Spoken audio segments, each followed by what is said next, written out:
Today, I want to talk to you about something that intersects deeply with how your brain and body function, and more importantly, how you can use that understanding to radically shift your trajectory.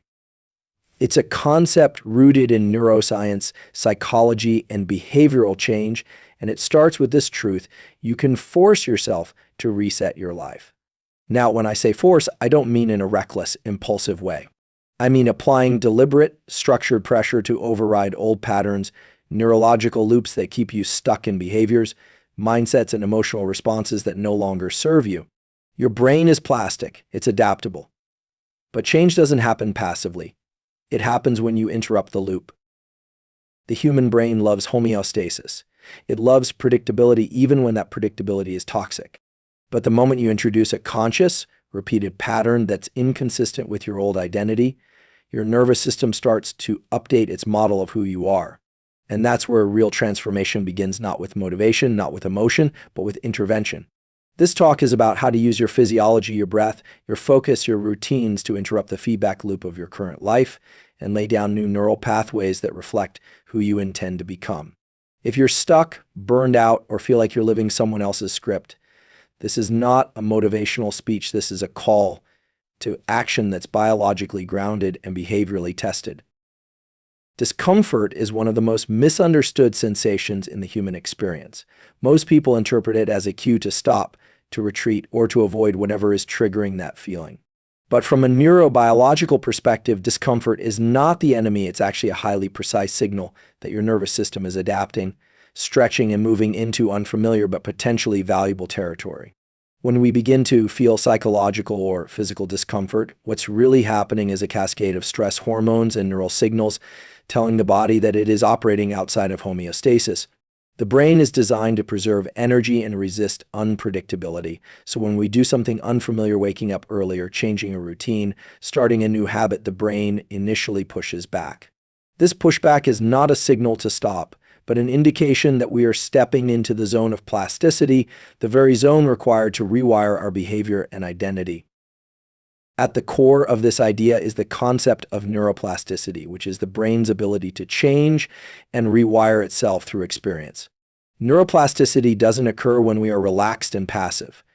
It is most heightened when we are focused and engaged, especially in moments of challenge or strain.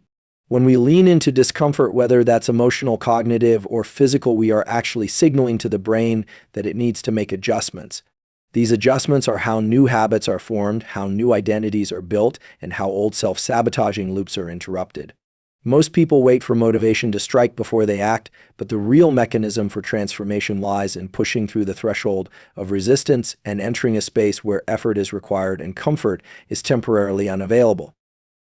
Stress, in manageable doses, is actually a biochemical invitation to grow. Acute stress activates the sympathetic nervous system, preparing the body for action, sharpening focus, and enhancing memory encoding. In evolutionary terms, discomfort meant danger or challenge, which meant the organism needed to pay close attention. In modern terms, the same mechanism can be leveraged for growth. When you feel resistance before a workout, anxiety before a conversation, or overwhelm before starting a new habit, that's the same circuit that once helped our ancestors survive. But instead of fleeing from discomfort, the opportunity now is to sit in it, lean into it, and use it as a portal to rewire your internal operating system. What makes this especially powerful is that leaning into discomfort doesn't need to be extreme. Even small, deliberate exposures to discomfort, like taking a cold shower, fasting for a short time, or introducing difficult conversations, can begin the process of training your nervous system to tolerate stress. This is known as stress inoculation, and it's used in everything from elite military training to cognitive behavioral therapy. The nervous system becomes more resilient not by avoiding stress, but by being gradually exposed to it in a controlled and intentional way. Each time you step into discomfort willingly, you increase your threshold for challenge, making future efforts feel more manageable. Your brain and body remember the previous stressor, and they adapt accordingly. This is also why rituals and routines matter. When you consistently push through resistance, even in small doses, you begin to shift the internal narrative from "I can't" to "I do hard things regularly." This reframe is not psychological fluff. It's anchored in real changes to brain structure and chemistry. Cortical networks responsible for decision-making, focus, and emotional regulation begin to strengthen, especially the prefrontal cortex, which governs executive function. Over time, your tolerance for discomfort becomes your superpower. What once triggered avoidance now becomes familiar. And what was once anxiety becomes activation, a readiness signal for growth. One of the biggest mistakes people make when trying to reset their life is interpreting discomfort as failure. They assume that if something feels hard or unnatural, it must be wrong. But in truth, that's exactly the point where change begins. The discomfort is the doorway. Your physiology is simply adjusting to a new load. Just like muscles tear and rebuild under strain, your mental and emotional systems need friction to restructure themselves. Without that friction, there's no growth, no learning, no evolution. You stay in the loop. You stay the same. The people who make radical changes in life aren't always the most disciplined or the most intelligent. They are simply the most willing to engage with the discomfort and persist through it. The more often you confront discomfort voluntarily, the more familiar it becomes. What was once unbearable becomes tolerable. What was once tolerable becomes a signal of growth. And with repetition, you start to create a feedback loop where discomfort and progress become linked. The nervous system, now conditioned to see stress as a useful input, begins to respond with less fear and more readiness. Cortisol spikes less sharply. Heart rate variability improves. You recover faster. The stress response becomes calibrated instead of chaotic. This biological tuning gives you more control, more capacity, and more choice in moments of challenge. The idea that your brain rewires through repetition and deliberate action, not motivation, is rooted in the fundamental science of how neural circuits are formed and modified. Motivation is fleeting. It's a transient state driven by fluctuating neurochemical signals like dopamine. While it can initiate a behavior occasionally, it's unreliable for sustaining long-term change. The brain doesn't wait for motivation to build habits or identity. It responds to patterns. What you do repeatedly, especially under conditions of focused attention, is what gets encoded into the structure of your brain. Neuroplasticity, the capacity for the brain to change its wiring and function, operates through a principle known as Hebbian learning, often summarized as neurons that fire together, wire together. What this means is that repeated activation of certain neural circuits strengthens those circuits over time. But for this process to take place, the brain needs repeated exposure to the new behavior or thought pattern. One isolated act won't do it. Occasional bursts of effort inspired by emotion won't do it either. It's the consistency, the deliberate repetition, that leads to long-term wiring changes. This also explains why people can read books, attend seminars, or have powerful insights, yet still return to the same habits. Insight is valuable, but it doesn't produce change unless it is followed by action. And that action must be repeated often enough for the brain to recognize it as a new default. The basal ganglia, a region of the brain responsible for habit formation, responds to repeated behavior, not emotional spikes. Every time you take the same action, wake up early, go to the gym, eat a certain way, speak up in a meeting, you're sending a message to your brain, this is who I am now. And with enough repetition, that message gets encoded. Deliberate action is key here. Mindless repetition doesn't have the same effect. The more attention and effort you bring to a new behavior, the more likely your brain is to mark that activity as important. This is because the neuromodulator acetylcholine is released during periods of focused attention, sharpening the brain's ability to form new connections. It acts like a spotlight, telling the nervous system this moment matters. Pay attention here. Without that deliberate engagement, behavior tends to remain shallow and the neural changes don't take root.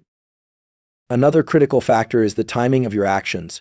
Early in the process of behavior change, the brain is more malleable. The circuits are not yet fixed, so there's more opportunity to redirect them. This is where people often get confused. They think they need to feel motivated for the first few days or weeks to build momentum. But motivation usually fades fast. What you actually need is structure, a system for taking the same action at the same time, regardless of mood. This consistency trains the brain to anticipate the action, making it feel more natural over time. This process is measurable at the level of brain chemistry. Repetition alters the density and efficiency of synaptic connections. It leads to long-term potentiation, a lasting increase in signal transmission between neurons. This is not a theoretical idea, it's a biological reality that explains why new habits become easier the more often you do them. Initially, the new behavior feels hard because your brain is using unfamiliar circuits. But with repetition, those circuits become more efficient and the behavior becomes automatic. Many people wait for clarity or confidence before they act. But in neuroscience, confidence is not a prerequisite for action, it is a consequence of it. Each time you act deliberately, even without motivation, you send a signal to your nervous system that you are capable of doing hard things. This builds what's known as self-efficacy, the belief in your ability to exert control over your behavior and environment. Self-efficacy is one of the strongest predictors of long-term change, and it is built through doing, not thinking. This process also taps into the brain's reward system. When you complete a task, especially one that required effort or discomfort, you get a small hit of dopamine not from the outcome, but from the recognition of your effort. Over time, your brain starts to associate the process itself with reward. This shift from craving the result to enjoying the ritual is what separates those who sustain change from those who don't. They don't wait to feel good to start, they start, and feeling good comes from the repetition. Even the resistance you feel when beginning a new behavior is part of the rewiring process. That resistance is the old neural circuitry pushing back. It's a signal that you're disrupting an established pattern. Rather than interpreting it as a stop sign, understand it as evidence that your brain is noticing the change. The friction is neurological feedback. And each time you act anyway, despite the friction, the new pattern gets stronger. This is why change is rarely dramatic at first. It's subtle. It accumulates, one deliberate repetition layered on top of another, day after day. There's no single defining moment that resets your life. It's the cumulative impact of thousands of small, intentional acts. And each act is an opportunity to reinforce a new identity, a new standard, a new baseline of who you are. The autonomic nervous system is the system that controls your internal state, how alert or relaxed you feel, how much energy you can access, and how your body prepares for action or rest. Most people think of change as something that starts with the mind, with thoughts or decisions, but in reality, the mind follows the body. If your body is in a reactive, anxious, or fatigued state, it becomes extremely difficult to think clearly, stay disciplined, or commit to new habits. That's because your internal physiological state acts as the foundation for everything else you try to build on top of it. To reset your life, you must first reset your state. This is not a mindset shift, it's a nervous system shift. Your autonomic nervous system has two primary branches, the sympathetic and the parasympathetic. The sympathetic system is responsible for mobilizing you for action. It's what gets activated when you feel stress or urgency. The parasympathetic system is responsible for rest, digestion, and recovery. A healthy reset in life requires learning how to consciously navigate between these two states. It's not about avoiding stress or being perpetually calm. It's about developing the skill to regulate yourself on demand, using tools that directly influence your internal physiology. One of the fastest and most reliable ways to change your internal state is through your breath. Breathing is unique in that it's both automatic and controllable. That means you can use it as a manual override to shift how your brain and body are functioning. Shallow, rapid breaths tend to signal to the brain that you are in danger, keeping you in a high alert sympathetic state. Slow, deep breathing, particularly emphasizing the exhale, sends a signal to your parasympathetic system that it's safe to relax. This change is measurable, heart rate slows, cortisol levels drop, blood flow to the prefrontal cortex increases, allowing for better decision-making and emotional control. You are not just calming down, you are gaining access to the part of your brain responsible for long-term planning and intentional behavior. Visual focus is another tool for nervous system regulation. When you're stressed or overwhelmed, your visual field tends to narrow. This is called tunnel vision, and it's a direct reflection of your internal state. You can reverse this by expanding your gaze literally. Looking at the horizon or allowing your eyes to go into panoramic vision tells the brain that you are not in immediate danger.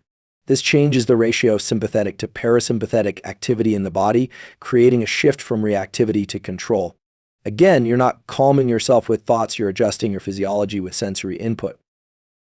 Movement is another entry point. When you move your body deliberately, especially through rhythmic activities like walking, jogging, or even cycling, you engage circuits in the brainstem that regulate arousal and balance. This is not just about burning calories, it's about moving energy through the system in a way that supports nervous system balance. Movement during moments of emotional or mental overload can reset the entire system, not just emotionally, but physiologically. It brings coherence between the brain and body, which then allows for clarity in decision-making. Light exposure also plays a key role in nervous system state. Viewing natural sunlight in the first 30 to 60 minutes after waking has a direct effect on your circadian rhythm, cortisol production, and dopamine levels. This input from light is one of the strongest anchors for your internal clock, which regulates everything from sleep quality to hormonal cycles. When people feel stuck or unmotivated, it is often not a lack of willpower, it's a disrupted circadian rhythm. Without proper light exposure and alignment of sleep-wake cycles, your baseline nervous system state becomes erratic, making it nearly impossible to sustain new habits or behaviors. Temperature can also influence your internal state. Deliberate exposure to cold, such as cold showers or ice baths, activates the sympathetic nervous system in a controlled manner. This brief, intentional stressor raises norepinephrine levels, increases alertness, and sharpens focus. When used properly, cold exposure trains your nervous system to handle stress without panic. You become familiar with the sensations of discomfort while staying calm and in control. This builds resilience not just physically but mentally because you're practicing the art of staying present and regulated in the face of challenge. The goal is not to eliminate stress, but to gain agency over your internal state so that stress does not dictate your actions. Most people are walking around in a dysregulated state without realizing it, fatigued but wired, anxious but unfocused, busy but ineffective. Resetting your life requires resetting the baseline of your nervous system. That baseline is what determines whether you procrastinate or take action, whether you respond with discipline or distraction, whether you stay stuck or move forward. If your baseline state is reactive, even the best ideas and intentions will collapse under pressure. If your baseline state is regulated and grounded, you create space for those intentions to take root and become consistent actions. This is where sustainable change begins, not with motivational content, but with the biology of calm focus and physiological readiness. Identity is not a fixed trait you are born with. It is a construct built through behavior. Your sense of self, how you view your capabilities, habits, and character is shaped by what you do consistently over time. The brain does not build identity from abstract beliefs alone. Instead, it observes your repeated actions and infers identity from them. This means that if you want to shift your identity, you must first shift your behavior. And that shift must be forced at the beginning because your current identity is defended by neurological and psychological patterns that resist change. Forcing a behavioral shift interrupts these patterns, creating a window of opportunity to lay down new ones. The brain is constantly monitoring your behavior through a process known as self-signaling. Every time you take an action, especially under pressure or in moments of resistance, you send a signal to your own nervous system. This is what I do. This is who I am. These signals accumulate and eventually form what we call identity. It is not formed through affirmations, visualization, or thinking about change. It is formed through action repeated, consistent, even when it's uncomfortable. Especially when it's uncomfortable, because discomfort marks the boundary between your current identity and the one you're trying to build. Pushing through that boundary is what initiates the transformation process. Behavior shapes neural pathways. Every time you make a decision to act in alignment with a new version of yourself, you are reinforcing circuits in your brain. Over time, these circuits become more efficient, making the behavior feel more natural, more automatic. This is how identity becomes embodied. It moves from being something you aspire to into something you do without thinking. But this process doesn't begin automatically. It has to be initiated deliberately, even forcibly, because the brain defaults to patterns that feel familiar, even when those patterns are limiting or destructive. Change always feels unnatural at first, not because it's wrong, but because it is unfamiliar to the nervous system. This is why intention alone is never enough. You can intend to wake up early, exercise, be more focused, stop procrastinating, but none of that reshapes identity unless the intention is converted into repeated behavior. The repeated behavior doesn't just produce external results, it rewires internal self-perception. The more you behave like the person you want to become, the more evidence your brain gathers to support that new identity. Eventually, it shifts the baseline of how you see yourself, which in turn influences what behaviors feel congruent or incongruent with that identity. Identity becomes the filter through which decisions are made, and that filter was built by action. The process of forcing a behavioral shift requires friction. You are disrupting what the brain perceives as normal. This creates internal resistance, often experienced as hesitation, doubt, or discomfort. But that friction is not a problem, it is the sign that you are reprogramming the system. You are removing one behavioral loop and replacing it with another. The prefrontal cortex, the area of the brain responsible for intentional behavior, becomes more active when you're doing something that contradicts your current habits. This activity must be repeated for the new pattern to become stable. The more you repeat the behavior, the less cognitive effort it takes, and the more automatic it becomes. At that point, your brain has encoded the new behavior as part of your identity. There is also a biochemical component to this process. Each time you act in alignment with a new identity, particularly when it's difficult, your brain releases dopamine not from the result, but from the act of overcoming resistance. This dopamine reinforces the neural circuitry involved in that behavior. Over time, you begin to associate effort with reward, which is the opposite of how most people are conditioned. Most people seek comfort and ease, believing that effort is something to avoid. But if you learn to associate effort with identity transformation, then every difficult action becomes fuel for a stronger, more resilient version of yourself. This entire process is not about being perfect. It's about being deliberate. You can miss a day, fail at a task, or feel resistance, but as long as you return to the behavior consistently, your brain will keep adapting. The system is designed to respond to what you do most often, not what you do occasionally. If you want to become someone new, you don't need to wait for clarity, confidence, or motivation. You need to decide what actions that version of you would take and begin taking them now. Your identity doesn't change when you feel different. It changes when you act different. Behavior precedes belief. Action precedes transformation. You don't think your way into a new life, you behave your way into one. And each small, deliberate shift in behavior is a step toward a fundamentally new internal operating system, one that eventually replaces the old without asking for permission. When it comes to creating meaningful and lasting change, one of the most underestimated and underutilized strategies is the deliberate use of friction. Most people view friction, obstacles, discomfort, inconvenience as something negative, something to be eliminated. But in reality, friction is one of the most powerful tools for shaping behavior and resetting your life. Friction acts as both a disruptor of unhealthy patterns and a catalyst for discipline. When used strategically, it forces your nervous system out of autopilot and into deliberate, conscious effort. That shift is what makes change not just possible, but permanent. Friction interrupts the path of least resistance. The brain loves efficiency, and it will always default to behaviors that are familiar, easy, and immediately rewarding. That's how habits, good or bad, get formed. They are repeated enough times that the brain encodes them into low-resistance loops. So when you try to make a change, you're not just battling a behavior, you're battling the neural efficiency that makes the old behavior automatic. This is where friction becomes your ally. By increasing friction around negative behaviors and reducing friction around positive ones, you can change the default settings of your life. For example, if you want to stop checking your phone the moment you wake up, you create friction by placing it across the room. If you want to start journaling in the morning, you remove friction by putting your journal on your pillow before you sleep. These small physical adjustments create a different behavioral landscape. You're not just using willpower, you're altering the environment in a way that speaks directly to your nervous system. The nervous system doesn't respond to your goals or intentions, it responds to what is easy to access and what is difficult to engage in. When you reverse that equation intentionally, behavior begins to shift. Friction also builds resilience.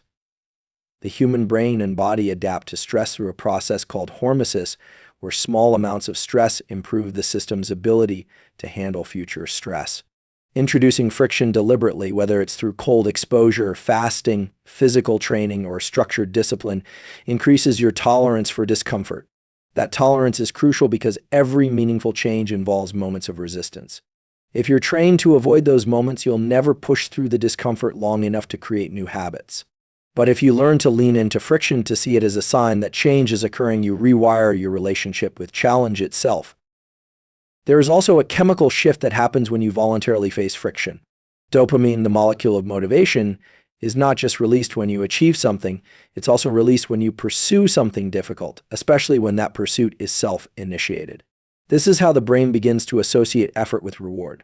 The pursuit itself becomes meaningful. This changes everything because it turns the daily process of struggle into something that reinforces itself neurologically. Instead of waiting for success to feel good, you begin to derive meaning and satisfaction from the effort itself. Another advantage of friction is that it exposes unconscious behavior. Most of what people do every day is automated. They're not thinking about it. They're repeating patterns. When you introduce friction into a behavior, such as requiring an extra step to access a bad habit or making a healthy habit easier to begin, you interrupt the unconscious cycle. Suddenly, you have to make a decision. That decision-making moment is where awareness returns, and with awareness comes the power to redirect. You are no longer trapped in the loop. You are now actively engaging with your actions. That engagement is where change happens. Strategic friction also strengthens the prefrontal cortex, the part of the brain responsible for executive function, long-term planning, and self-control. Every time you override a reflexive behavior in favor of a more intentional one, you activate and strengthen these neural circuits. It's not about being perfect. It's about practicing the skill of choosing the harder path when it leads to something better. That skill accumulates over time, turning moments of friction into milestones of transformation. You no longer see discipline as something forced, you see it as the architecture of freedom. Because discipline created through friction doesn't just make you more productive, it gives you sovereignty over your impulses. Most people live their lives avoiding friction, seeking comfort and convenience at every turn. But comfort, when pursued mindlessly, becomes a trap. It dulls your instincts, weakens your mental muscles, and conditions your nervous system to expect ease. When life inevitably presents real difficulty, untrained systems break down. But if you've trained in friction, if you've deliberately made your life harder in small, controlled ways, you are ready. You are resilient. You are not shocked by discomfort, you are familiar with it. You've used it as a training ground to sculpt your focus, your habits, your standards. And that preparation is what allows you to rise when others retreat, to stay clear-headed when others panic, to continue forward when everything in you wants to stop. Your environment is the invisible hand that shapes your behavior. While most people try to change their lives by focusing only on internal factors, motivation, mindset, willpower, they overlook the external structures that are constantly influencing them. The cues, patterns, people, and systems that surround you create the conditions in which your nervous system either thrives or deteriorates. You cannot out-discipline a destructive environment. Even the strongest mindset will bend under the weight of constant triggers that pull you back into old patterns. If you want to reset your life, you have to reset the architecture around you. Your brain is a prediction machine. It looks for signals from the environment to determine what to expect and how to respond. When you walk into your bedroom and see your phone, your brain remembers the loop: pick it up, scroll, disconnect. When you sit in a cluttered workspace, your nervous system responds with distraction, stress, and fatigue. These responses are not random, they are conditioned by repetition. You have trained your brain to respond to your surroundings in a certain way. That means to create a new set of behaviors, you need to train your brain with a new set of cues. This is how environment becomes a form of behavioral design. One of the most powerful ways to use environment as a reset tool is through the principle of cue association. When you associate a space with a specific behavior, such as writing at a particular desk, meditating in a certain corner, exercising in a designated area, you reinforce neural circuits tied to that behavior. Over time, entering that environment becomes a trigger for the action itself. This is called context-dependent memory, and it's why behaviors become easier or harder depending on where you are. Instead of fighting your environment, you can engineer it to support the identity you're trying to build. Eliminating triggers is just as important as adding cues. If your goal is to reduce procrastination, but your environment is filled with instant gratification options, TV, social media, notifications, then your nervous system will default to those faster rewards. The dopaminergic system in the brain is highly sensitive to environmental stimuli. Every time you see a notification badge or hear a ping, your brain gets a hit of dopamine, reinforcing distraction as a habit loop. Removing those triggers, silencing devices, deleting apps, physically separating yourself from tempting tools reduces the friction between you and the actions that actually align with your goals. Environment is not just physical, it's also relational. The people you surround yourself with have a direct impact on your internal state and behavioral norms. The brain uses a system called mirror neurons to simulate the experiences and behaviors of others. If you're surrounded by people who constantly complain, settle for less, or reinforce limiting beliefs, your nervous system adapts to that energy. On the other hand, if you're in a space where discipline, growth, and high standards are normalized, you will adapt upward. Your nervous system attunes to the group's rhythm, pace, and standards. You become what your environment expects of you, so choose environments that expect more. Light, noise, temperature, and structure are all environmental variables that influence your mental and emotional baseline. Poor lighting leads to disrupted circadian rhythms, which alters sleep quality and mood regulation. Noise pollution elevates stress hormones. Temperature extremes, if not deliberate, create discomfort that drains energy. Even the layout of your space, how easy it is to access tools, how cluttered or clean it feels, affects decision fatigue and cognitive clarity. Changing your environment doesn't require luxury or perfection, it requires intentionality. Small adjustments compound into massive shifts in how your nervous system operates day to day. Another powerful layer of environmental reset is behavioral priming. This involves preloading your environment with reminders or tools that align with the future version of yourself you're trying to build. That could mean putting your journal on your desk the night before, setting your workout clothes by the bed, leaving a book on the table instead of a remote control.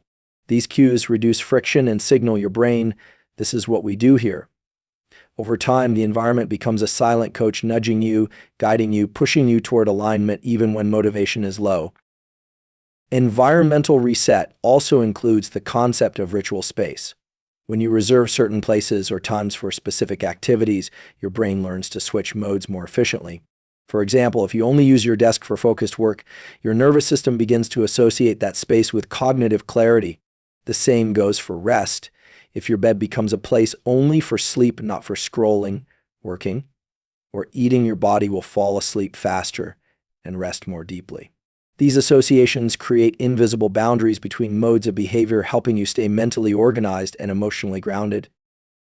Environmental design becomes the scaffolding for discipline. It gives structure to your habits and stability to your nervous system. Rather than relying on emotional energy to force behavior, you create a setting where the desired behavior is the most obvious and accessible choice. The nervous system loves predictability. When your environment is designed with intention, that predictability works in your favor. You wake up already positioned for progress. You move through your day with fewer decision points and more momentum. You don't just change what you do, you change what feels natural to do. And that shift, when repeated across days and weeks, becomes the foundation of a completely new lifestyle and internal identity.